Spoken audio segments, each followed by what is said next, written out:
Hi everyone, welcome into this week's My Weekly CBS Fix.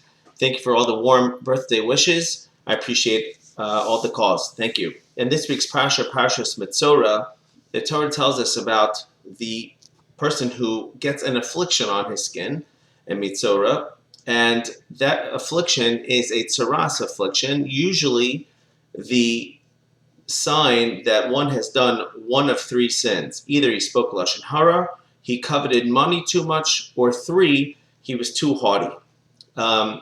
The procedure is that after the Kohen would declare him to be clean of this tzaras, of this affliction, he would then bring cedar wood, what's called some crimson and hyssop, azov and tolaas.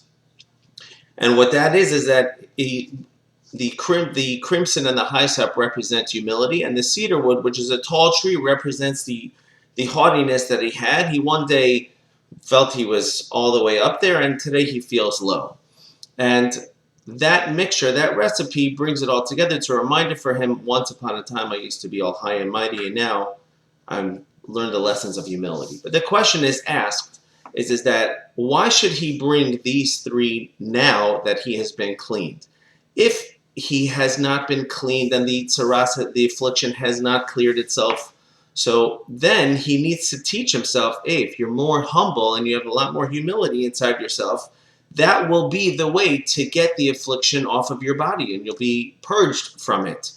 But once it is already off of his body, why now should he bring signs of humility? And we're learning over here a great lesson. In Judaism, there's a lot of duality, and here's another case of it.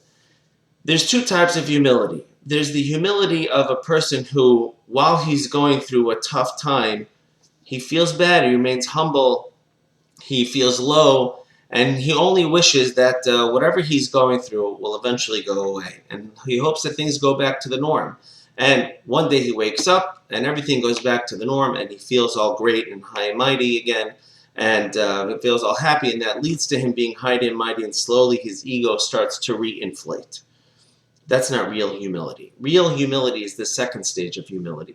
The second stage of humility is not just looking back and what once upon a time was, because if that happens, then when you're free and clear from that situation, you might go revert back to that. But what we're looking for over here is another level, that the lesson that the person learned from his humility and for whatever he went through is actually a blessing for him to remain humble. Not just to remain humble while it was happening to him, but rather for him to remain humble mikanu lahaba, from here on out.